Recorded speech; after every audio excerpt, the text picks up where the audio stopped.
Hey y'all, welcome to Black Mommas Do Science. This is a YouTube channel that I do with my son, and we are going to be showing you all the fun science experiments that you can do at home.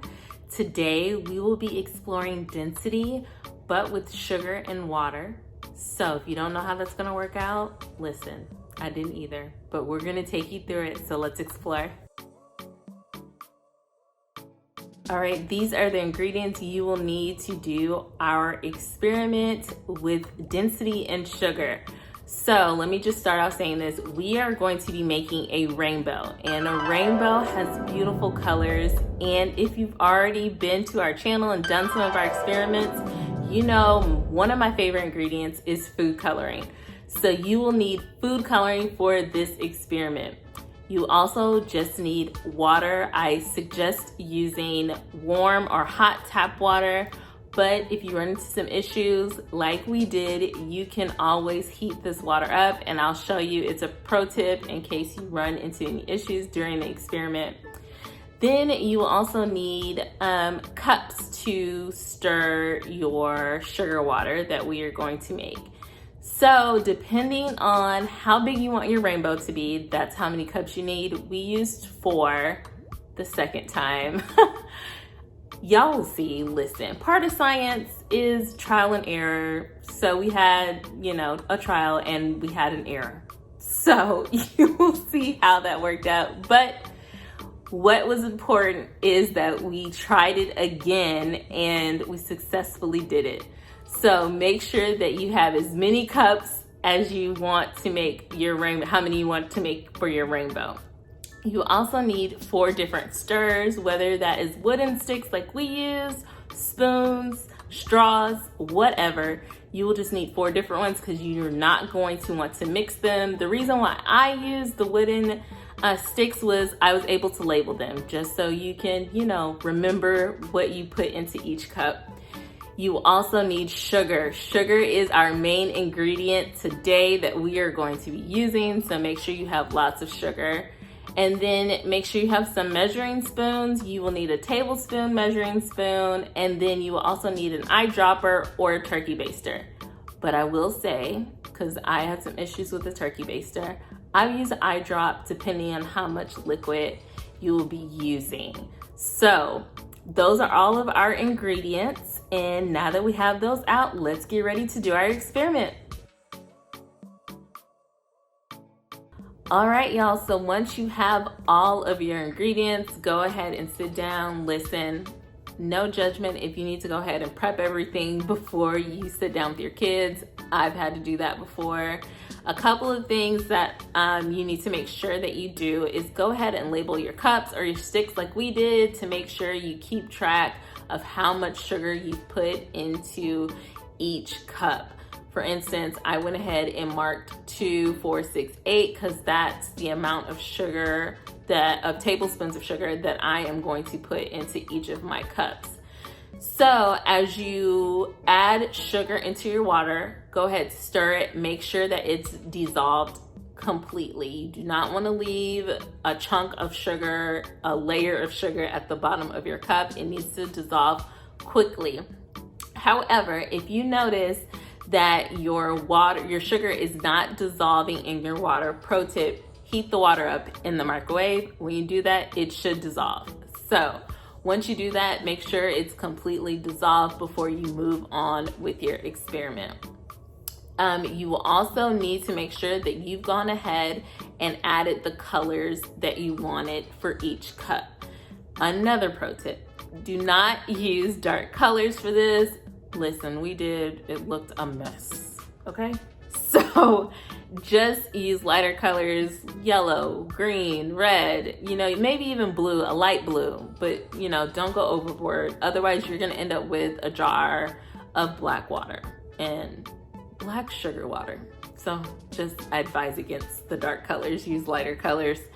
And then once you have all of that prepped, ready to go, what you will do next is, this is very important to pay attention to. You will need to start with the colored water that has the most amount of sugar in it. So for us, that is the 8 tablespoons of sugar. and you will use that first. Put that into the bottom of your mason jar. Once you do that, you will move on to your next color, your next highest amount of sugar, which for us was 6, and you will put that right on top.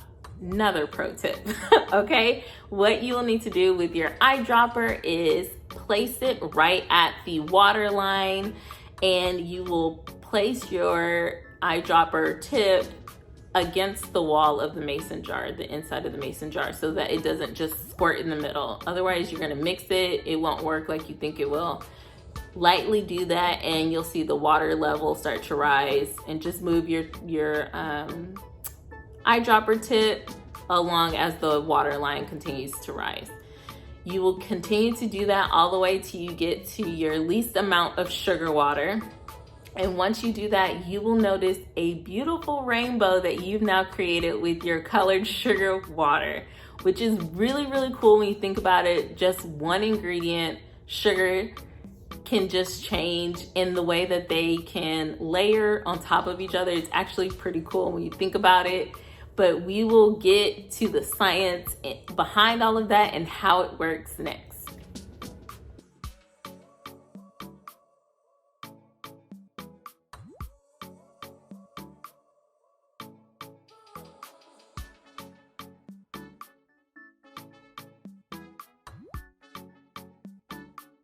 Okay, y'all, if this is your first time with Black Mommas Do Science, thank you so much for visiting us today. We hope you are excited to try science at home with your kids, and we hope you learned something too, because I always learn something doing these science experiments. Make sure that you like and subscribe and turn that notification bell on so you can keep up with us all the time. Okay, y'all, we have made it to the science behind our sugar colorful rainbow. So basically what we have done is we have made a density rainbow with our sugar water. So by making sure that our water is the same amount in all of our cups, that's a constant, but the thing that is changing is the sugar water. And so density is a measure of basically how much stuff we can pack into a certain space. So what we did is we packed 8 tablespoons or more of sugar into a cup of water. And then we also packed 2 tablespoons of sugar into a cup of water, because a cup of water is constant and our sugar levels are changing. Obviously, the 8 tablespoons of sugar is heavier than our 2 tablespoons of sugar.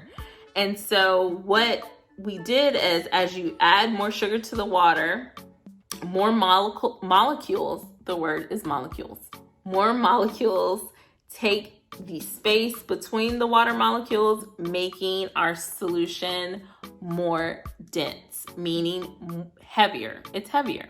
So that's why it's really important that you keep the heaviest amounts of sugar water at the bottom and the least at the top in the order that we tell you to put it in. Otherwise, it'll just end up mixing as it tries to level itself out and reach equilibrium.